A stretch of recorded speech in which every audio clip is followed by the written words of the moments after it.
It's 3 a.m. You said just 5 minutes. You ended up on the 40-second video. You smiled at yourself. But actually, you weren't really wanting to smile. You just didn't know where to stop. Time is flowing. The body is still.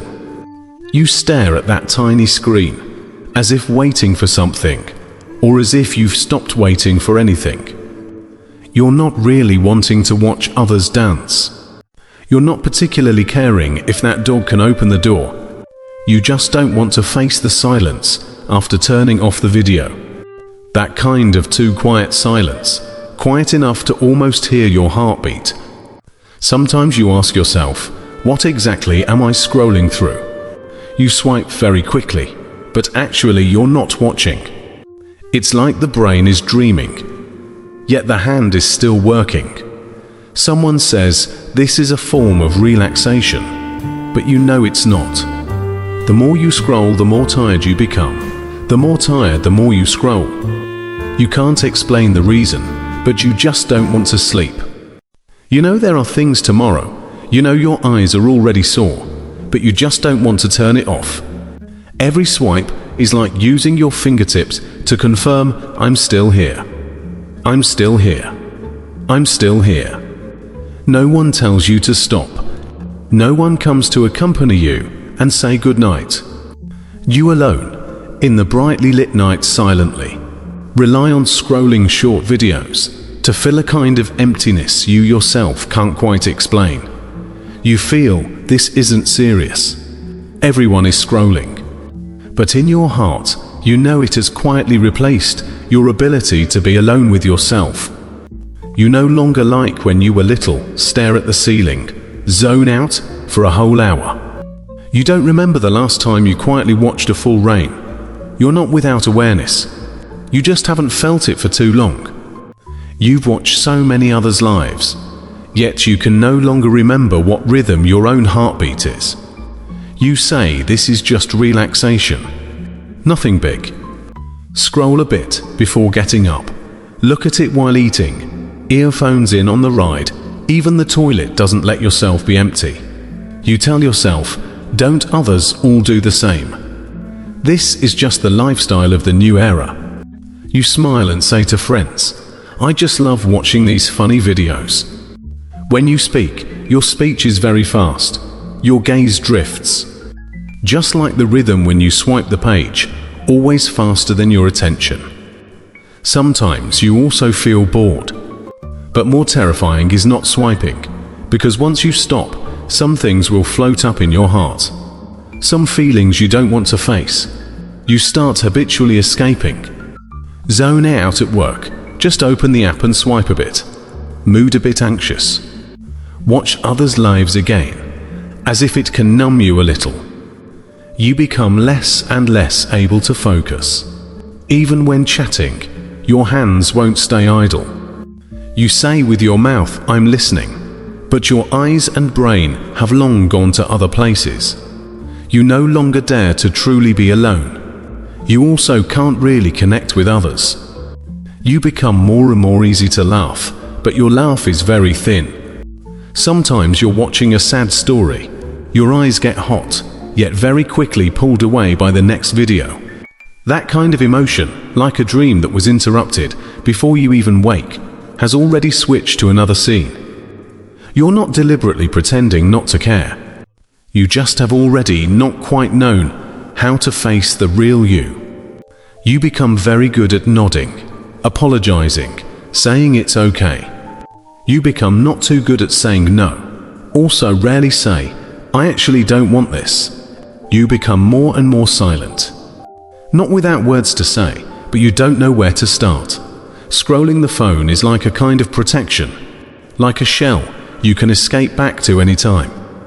You can smile watching others embarrass themselves, can cry watching others' endings, but you don't have to say your own feelings. You watch others' lives with ups and downs, your inner self unmoved. You say this is relaxation, but actually, you just have already gotten used to hiding yourself. You think you just can't control your hands. But the truth is, your brain is protecting you. Every swipe is a tiny reward. A little bit of dopamine, letting you feel you're still in control. Even if you already don't know what you're watching, the platform understands you better than you understand yourself. It knows what you want to watch, what you'll laugh at. Even when your state is bad now, it will push some healing clips to you to ease a bit. You're not without self-discipline, but you're coping. You're using a way with the lowest threshold to escape those things you can't yet bear. In psychology, there's a term, coping mechanism. It's not a method to solve problems, but a kind of survival instinct. When humans face pressure, emptiness, loneliness, the brain will automatically seek substitutes. Some drink alcohol, some overwork, and you chose swiping the screen. Not because it's the best, just because it's the easiest. It doesn't require a ticket, doesn't require a response. You also don't have to explain emotions, don't have to organize language. As long as you gently swipe, it starts feeding you, feeding happiness, feeding bustle, feeding stories, feeding stimulation, letting you not fall into true silence. But what it feeds isn't what you truly need. What it feeds is short-term painkiller. And what you truly want might be being understood, being hugged, having someone tell you, "You're like this now, and it's okay." You never lack content. You lack connection. You watch hundreds of videos every day, yet don't remember who said a sincere word to you yesterday. You think you're entertaining, but actually you're avoiding. Avoiding boredom, avoiding anxiety, avoiding reality. You start, habitually, putting all feelings you don't want to face into the phone. One swipe, like throwing a stone into a deep well. You don't listen for the echo, just want no reverberation. Many times you're not really bored. You just don't know how to feel your inner self anymore. You fear emptiness, fear slowness, fear stopping, and then facing a self without sound. You're not lazy, not lacking self-discipline. You're protecting yourself. You're using a way with the lowest harm to let yourself look okay. Defense isn't a defect. It's when you have no other options, the only path you can approach yourself. Maybe you've already forgotten that evening. You wanted to say a word, but the words just came out and were interrupted. You said, "I'm a bit upset today, ... The adult said, "Don't be dramatic, everyone is busy." You learned to shut your mouth. From then on, you never said the word upset again. You started using "still okay, pretty good, it's fine" to wrap everything. The more you say it's fine, the more things pile up in your heart. When you were little, you might just want a response. Not a solution, just someone to look at you, ask what's wrong with you. But no one asked. So you learned to swallow tears into your stomach, hide anger in smiles, turn all the longing to be understood into silence. You thought time would take away all that, but it didn't. It just let you become better at pretending it's fine. Until one day, you first picked up the phone, discovered it doesn't question you, doesn't judge you. It doesn't ask about your grades, doesn't force you to explain, also doesn't need you to speak logic. It just gives you one piece of information after another, like a room that never closes. You finally had a place where you can stop being the good child, qualified adult, rational friend. You just like that slowly handed yourself over to this screen. Some people choose silence after big quarrels and noises, and you were trained from the beginning to don't disturb others. So you won't explode, you will only quietly disappear. You disappear in social interactions, in intimate relationships, also in your own emotions.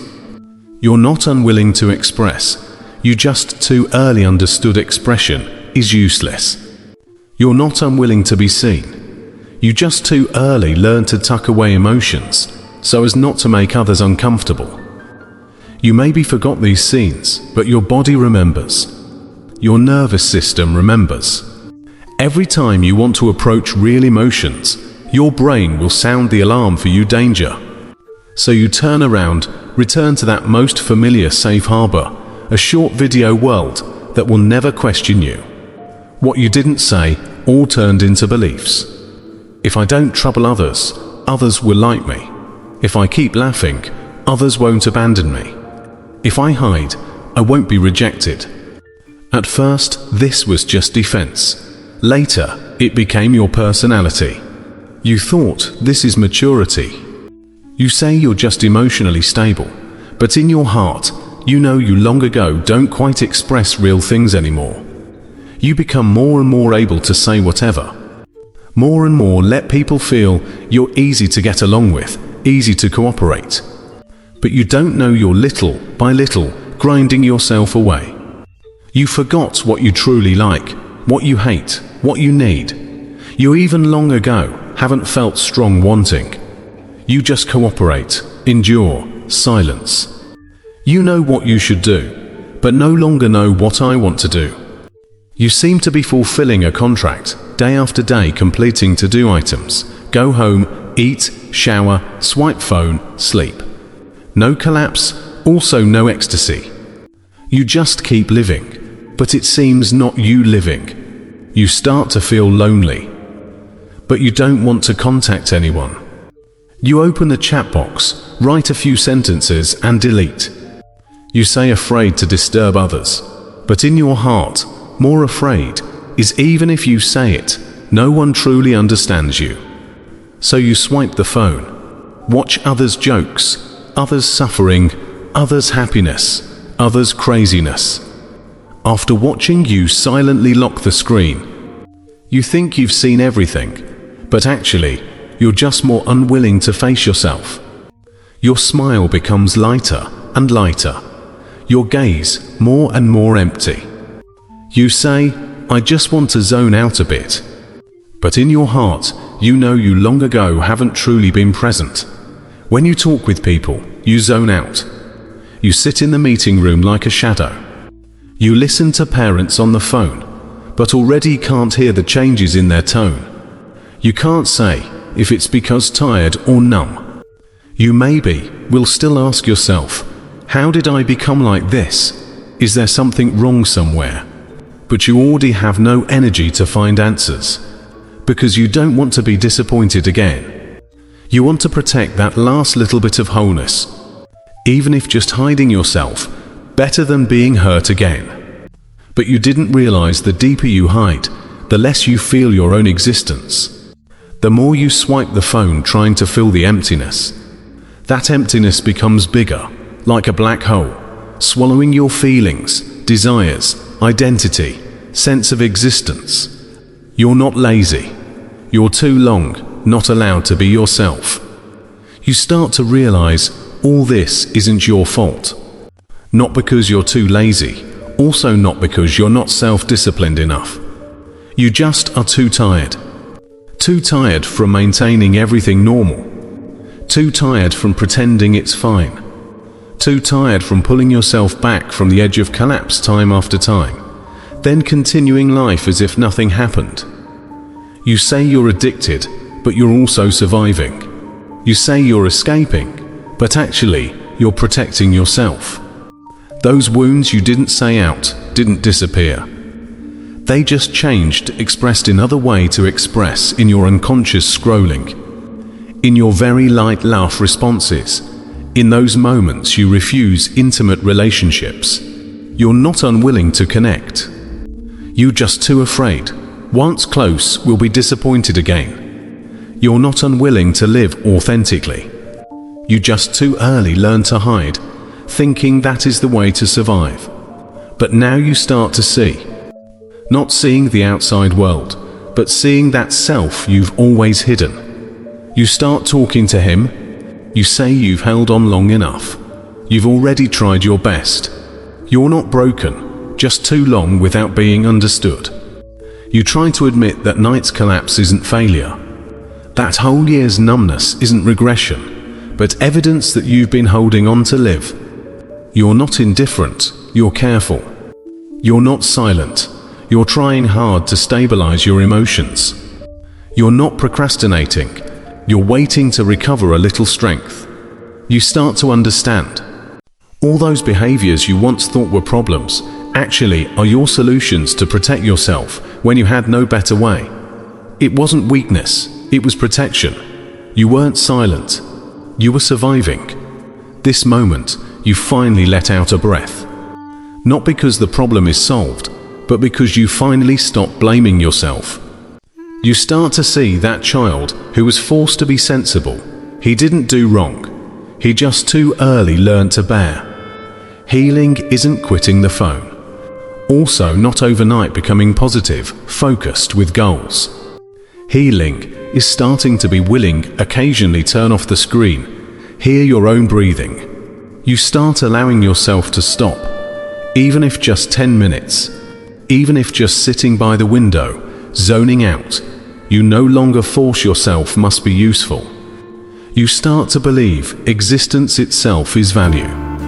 You start practicing little by little, returning to the body. Feel the weight of feet on the floor, the temperature of sunlight on the skin. You start to realize those few minutes without swiping the phone, you're not empty. You are there. You are present. You might still escape, still uneasy, still hands itching to swipe, but you won't blame yourself that much anymore. You will say, it's okay.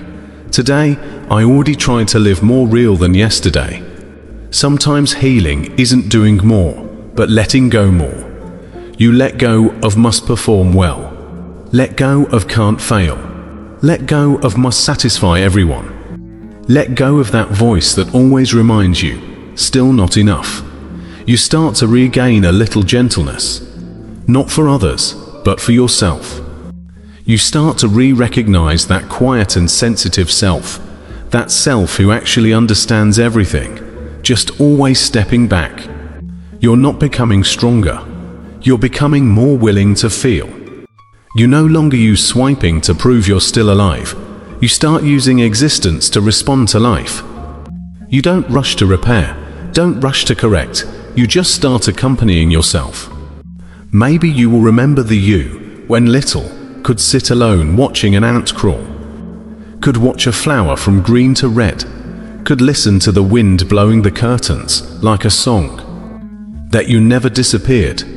He was just buried under notifications and likes. Now you slowly walk over, gently pick him up. He opens his eyes, looks at you, smiles a bit. Then you also smiled. Not because the world got better, but because you finally no longer escape. Healing isn't becoming someone new. It's remembering who you were before fear,